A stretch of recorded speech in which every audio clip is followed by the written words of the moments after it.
Hi guys, welcome back to channel eagle tech. ఇవాళ మన topic ఏంటంటే ఫోటోషాప్ బిగినర్ సిరీస్ లోపల 25th లెక్చర్ పర్స్పెక్టివ్ వార్ప్ అనేది మనం తెలుసుకుందాం. మనం ప్రీవియస్ లెక్చర్లో మనం పప్పెట్ వార్ప్ చేసినాం కదా, అది ఒకసారి లెక్చర్ చూడనట్టయితే ఒకసారి చూడండి. అలాగే మా ప్రీవియస్ వీడియోస్ కూడా చూడండి. మీకు ఫోటోషాప్ నేర్చుకోవాలని ఉంటే మరి మనం లేట్ ఎందుకు ఈ లోపల ఈ లెక్చర్లు ఎట్లుంటే చెప్పి డీటెయిల్గా ఎక్స్ప్లెయిన్ చేస్తే ఒకసారి మీరు కంటిన్యూస్ మిస్ చేయకుండా వినండి. ఎందుకంటే మీకు మిస్ చేస్తే మీకే అర్థం కాదు, అంతకంటే ఎక్కువ. మరి స్టార్ట్ చేసుకుందాం మన లెక్చర్. ఇక్కడ మనం చూసినట్టయితే మన దగ్గర ఒక బిల్డింగ్ ఇమేజ్ ఉంది. ఇది మన రియల్ వరల్డ్ ఎట్లయితే ఉంటుందో సేమ్ అంతే. ఇవన్నీ రియల్ వరల్డ్, అది రియల్ వరల్డ్ ఇమేజ్ అనుకోండి. అండ్ మనకు ప్రాస్పెక్టివ్ వ్యూ అయితే ఉంటుంది. ఇక్కడ మనం ఏ పాయింట్ ఆఫ్ వ్యూలో మనం చూస్తున్నాం అని చెప్పి మనకు ఆ పాయింట్ ఆఫ్ వ్యూలో మనకు కనిపిస్తుంది. అండ్ దీని వానిషింగ్ పాయింట్స్ వచ్చేసి ఎట్లుంటాయంటే ఇక్కడ ఒకటి, ఇక్కడ ఒకటి, ఇక్కడ ఒకటి, ఇక్కడ కిందికి ఒకటి, ఇటు ఒకటి అట్లా వానిషింగ్ పాయింట్స్ అయితే ఉంటాయి దీని. అండ్ ఇదైతే రియల్ వరల్డ్ కాబట్టి అండ్ మనకు రియల్ వరల్డ్లో కూడా సేమ్ ఇట్లే కనిపిస్తుంది. అండ్ మనం ఇప్పుడు సపోజ్ దీన్ని ఈ ఇమేజ్ని చేంజ్ చేయాలనుకుంటే చేంజ్ చేయొచ్చు అన్నట్టు. ఈ ప్రాస్పెక్టివ్ని ఏం చేయాలంటే దానికోసం నేను దీన్ని డూప్లికేట్ తీసుకున్నా, మీ ఇష్టం తీసుకుంటే వేసుకోండి లేకపోతే లేదు. జస్ట్ ఏంలే ఎడిట్లోకి వెళ్ళి ఇక్కడ మనకు పర్స్పెక్టివ్ వార్ప్ అని ఉంది. ఓకే, ఇన్ కేస్ మీకు ఇది ఇక్కడ గ్రే అవుట్ అయ్యింది అనుకో, పని చేయలేదనుకో, ఏం చేస్తారంటే అప్పుడు కిందికి వెళ్ళేసి కింద మనకు ప్రిఫరెన్స్ ఆప్షన్స్ ఉంటాయి. ఇక్కడ దానిలోకి వెళ్ళేసి ఏం చేస్తారంటే ప్రిఫరెన్స్ ఆప్షన్స్లోకి వెళ్ళి మెయిన్ మనకు ఇక్కడ పర్ఫార్మెన్స్ అని ఉంటుంది. ఇక్కడ చూడండి, పర్ఫార్మెన్స్లోకి వెళ్ళినట్టయితే మనకి ఇక్కడ జీపీ సెట్టింగ్స్ ఉంటాయి. ఓకే, ఇక్కడ జీపీ సెట్టింగ్స్ టర్న్ ఆన్ ఉంచుకోండి. ఇది ఆన్ ఉన్న తర్వాత అడ్వాన్స్డ్ సెట్టింగ్స్లోకి వెళ్ళి ఇక్కడ ఇది ఉంది user graphics processor to accelerate computation అని ఉంది. దీన్ని ఆన్ చేసుకొని పెట్టుకోండి, ఇట్లా టిక్ చేసుకొని పెట్టుకొని ఓకే ప్రెస్ చేసుకోండి. అప్పుడు మీరు ఆన్ చేసుకున్నట్టయితే మనకు మనకు ఎడిట్ లోపల ప్రాస్పెక్టివ్ వార్ప్ అనేది ఆన్ అయి ఉంటుంది అన్నట్టు. ఓకే, గ్రే అవుట్ అనేది వెళ్ళిపోతుంది అన్నట్టు. ఓకే, ఏదైతే మీకు అర్థమైంది అనుకుంటే ఓకే. అండ్ మనం నెక్స్ట్ ఇప్పుడు దీన్ని ఎట్లా ఎడిట్ చేయాలని చెప్పి చెప్తే ఒకసారి మీరు వినండి.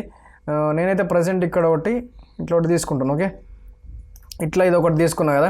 ఇప్పుడు మనం దీన్ని ఎడిట్ చేయొచ్చు అన్నట్టు. ఇక్కడ మనకు లేఅవుట్ మీద ఉంది, ఇక్కడ ర్యాప్ ఉంది, కూడా చెప్తాను, డీటెయిల్ ఎక్స్ప్లెయిన్ చేస్తే. ఇప్పుడు మనం దీన్ని ఎడిట్ చేసుకోవచ్చు. ఇక చూడు, ఈ పాయింట్ మీద పెట్టేసుకో అండ్ అలాగే ఇక్కడ ఈ పాయింట్ మీద పెట్టేసుకో. ఓకే, అర్థమైందా? అండ్ నెక్స్ట్ మనము ఇక్కడ ఈ పాయింట్ మీద పెట్టి అండ్ కనిపించినట్టయితే కంట్రోల్ ప్లస్ మనం ప్రెస్ చేసుకున్నట్టయితే మనకు జూమ్ అనేది అవుతుంది.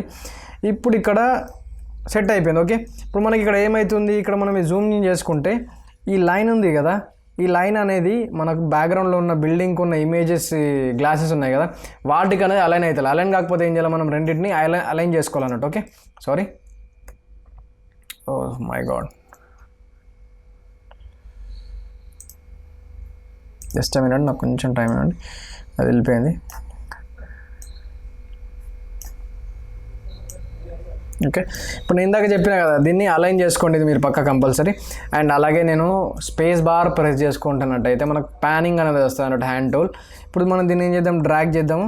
ఇక్కడ చూసుకోండి, కంట్రోల్ మైనస్ ప్రెస్ చేసుకోండి. ఇక్కడ చూసుకోండి మనకి ఇక్కడ అలైన్ అవుతున్నా లేదని చెప్పి ఇవి చూసుకోండి. ఇక్కడ మనకి ఈ లైన్ వచ్చేసి అండ్ అలాగే ఈ లైన్ కూడా మనకున్న ప్రాస్పెక్టివ్ ర్యాప్ లైన్ కూడా అలానే అయితే అయిపోయింది. ఓకే, అండ్ అలాగే మనం నెక్స్ట్ ఇంకొక లేఅవుట్ కూడా తీసుకోవచ్చు. ఇప్పుడు సపోజ్ నేను ఇక్కడ లేఅవుట్ తీసుకొని డైరెక్ట్ ఇక్కడ దీనిపైన వదిలేసాను అనుకో, ఏమైతే అంటే రెండు జాయిన్ అయిపోతాయి. చూడండి, ఇక్కడ చూడు, ఇక్కడ జాయిన్ అయిపోయింది, ఇక్కడ కూడా జాయిన్ అయిపోయింది. ఇప్పుడు సపోజ్ మనం దీన్ని ఏం చేద్దాం, ఇక్కడికి తీసుకెళ్దాం, ఈ కార్నర్ మీదకి. అండ్ బిల్డింగ్ కార్నర్ మీదకి తీసుకెళ్ళండి అంతే. జస్ట్ మనం ఏదైతే మన ప్రాస్పెక్టివ్ వార్ప్ని ఎడిట్ చేయాలనుకుంటున్నామో. అండ్ అలాగే మనం దీన్ని కూడా కొంచెం ఎడిట్ చేద్దాం. ఇక్కడ చూసినట్టయితే ఇక్కడ కూడా చూసుకోండి, ఇక్కడ అలైన్ అయితే కావాలి. ఇది ఇక్కడ చూడండి, మనకైతే ఇది అలైన్ అయిపోయింది. ఓకే, ఇక్కడ వీటి బిల్డింగ్ పాయింట్స్ అయితే ఇక్కడ ఒకటి అయితే ఉంది. ఇది మీకు అర్థమైంది అనుకుంటా ఎట్లా అలైన్ చేసిన అని చెప్పి. అంతే. నెక్స్ట్ మనం ఏం చేద్దామంటే ఇక్కడ లేఅవుట్ అని దానిపైన ఉన్నంత వరకు మనకేమవుతాయి అంటే మనకి ఇట్లాంటి లేఅవుట్స్ వస్తూనే ఉంటాయి అన్నట్టు. ఓకే, బ్యాక్ స్పేస్ ప్రెస్ చేసుకుంటే అది వెళ్ళిపోతుంది. అండ్ మనకి ఇక్కడ వాప్ పైన క్లిక్ చేసినట్టయితే ఏమవుతాయి అంటే అది మనకైతే వాప్ అనేది అవుతుంది. ఇప్పుడు మనం దీన్ని ఏం చేయొచ్చు, వాప్ పైన క్లిక్ చేసుకున్నట్టయితే మనం దీన్ని ఎడిట్ చేసుకోవచ్చు. ఇక చూడు, ఇట్లా కానీ అండ్ అలాగే నువ్వు చేంజ్ చేసుకోవచ్చు కొంచెం, ఇట్లా లైట్గా స్లైడ్ చేంజ్ చేసి. ఇప్పుడు నేను దీన్ని ఏం చేస్తున్నా, దీని ఓరియంటేషన్ అనేది చేంజ్ చేస్తున్నాను, కొంచెం ఈ సైడ్ ఫేస్ వచ్చేటట్టు చూస్తున్నావు ఎక్కువ. ఓకే, అండ్ ఇట్లనైతే మనం చేసుకోవచ్చు. మనం దీన్ని ఏం చేయొచ్చు, ఎంటర్ ప్రెస్ చేసుకున్నా అని, లేదంటే ఇక్కడ టిక్ మార్క్ పైన ప్రెస్ చేసుకున్నా అని ఓకే అవుతుంది. అండ్ అలాగే ఇక్కడ కొన్ని ఆప్షన్స్ ఇచ్చారు మనకు. ఇప్పుడు మనం దీన్ని క్లిక్ చేసుకున్నట్టయితే ఏమవుతుంది, ఓన్లీ ఫ్రంట్ ఫేసింగ్ అనేది వస్తుంది. అండ్ అలాగే ఇప్పుడు మనం దీన్ని క్లిక్ చేసుకున్నట్టయితే ఈ ఫేసింగ్ అనేది వస్తుంది అన్నట్టు ఇట్లా. ఓకే, అండ్ ఇట్లా క్లిక్ చేసుకున్నట్టయితే డైరెక్ట్ మొత్తం ఫ్రంట్ ఫేస్. కానీ ఇక్కడ చూసినట్టయితే మొత్తం డ్యామేజ్ అయితే అయిపోయింది. మనకి ఇట్లా చేసేది లేదు కాబట్టి మనం ఏం చేద్దాం, Ctrl+Z ప్రెస్ చేసుకొని మనం చేసి ఎడిట్ చేసుకున్నాం కదా ఆల్రెడీ, మనం అదే ఉంది అక్కడికి. అండ్ ఇక్కడ మనం టిక్ మార్క్ పైన ప్రెస్ చేసుకున్నట్టయితే మన ఎడిట్ అనేది అప్లై అయితే అయిపోతుంది అంతే. అండ్ ఇక్కడ చూసినట్టయితే మనకు ప్రాసెసింగ్లో పడ్డది. ఇప్పుడు ప్రీవియస్ ఇమేజ్ చూడండి ఒకసారి. ఇక్కడ ఆల్రెడీ ప్రీవియస్ ఇమేజ్ ఉంది. ఇన్ కేస్ మీ దగ్గర ప్రీవియస్ ఇమేజ్ లేకపోతే F12 ప్రెస్ చేసుకున్నట్టయితే మనకు ప్రీవియస్ ఇమేజ్ అయితే వస్తుంది. ఫంక్షన్కి ప్రెస్ చేసుకుంటాను అది. ఇక చూడండి, ఇది రివర్ట్ బ్యాక్ ఆప్షన్ అన్నట్టు మనకి ఇక్కడ ఇక చూడండి రివర్ట్ అయిపోయింది ఇది ప్రీవియస్ ఇమేజ్. ఇక్కడ మనకు ఇక్కడ రివర్ట్ ఆప్షన్ అనేది వీకింది ఇక్కడ ఉంటుంది.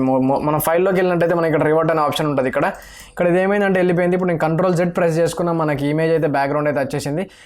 F12 అనేది ప్రెస్ చేసుకున్నట్టయితే మీకైతే ఇమేజ్ అనేది రివర్ట్ అవుతుంది. ఇక్కడ ఆప్షన్ ఉంటుంది, ఇక్కడ చూసుకోండి. ఇక్కడ మనకు ఫైల్ మెనూ లోపల F12 అనే ఆప్షన్ ఉంటుంది, అది యూజ్ చేసుకోండి.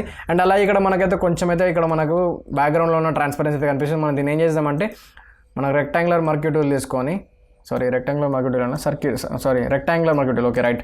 అండ్ సెలెక్షన్ చేసుకున్నట్టయితే మనకు షిఫ్ట్ బ్యాక్ స్పేస్ ప్రెస్ చేసుకొని మనం కంటెంట్ అవేర్ తీసుకున్నట్టయితే మనకు ఏమవుతుందంటే మనకు అక్కడ అనేది ఫిల్ అయితే అయిపోతుంది. ఓకే, అండ్ అలానైతే మనం అయితే ఎడిట్ చేసుకోవచ్చు. అండ్ ఇక్కడ ప్రాసెసింగ్లో పడ్డది. ఓకే,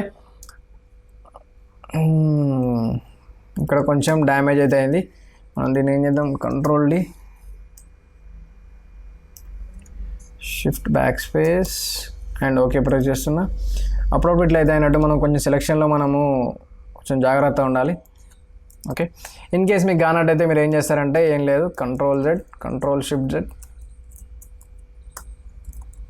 Ctrl+Alt+Z ప్రెస్ చేసుకోండి. ఓకే, ఇప్పుడు మనం ఏం చేద్దామంటే మనం ఆల్రెడీ స్టాంప్ టూల్ చెప్పినా ఇక్కడ నుంచి పిన్ చేసుకొని ఇట్లా క్లిక్ చేసుకున్నట్టయితే ఇట్లా కూడా వెళ్ళిపోతుంది.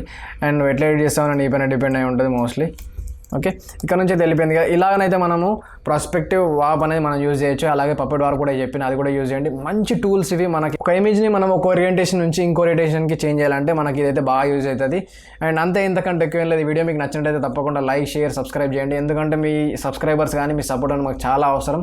ఈ మధ్య చాలా కొంచెం తక్కువ అయిపోయారు. కొంచెం వ్యూస్ అనేవి మనకు బాగా మనం ఏమంటారు, చాలామంది ఏం చేస్తున్నారు అంటే వీడియో చూస్తున్నారు, డౌన్లోడ్ చేయకండి, కంటిన్యూ చేయండి. మాకు అదే ఇంపార్టెంట్ చాలా. అండ్ అంతే, అంతకంటే ఎక్కువ లేదు. మీకు నచ్చినట్టయితే లైక్, షేర్, సబ్స్క్రైబ్ కొట్టండి. అంతే, మనం టేక్ కేర్, బాయ్.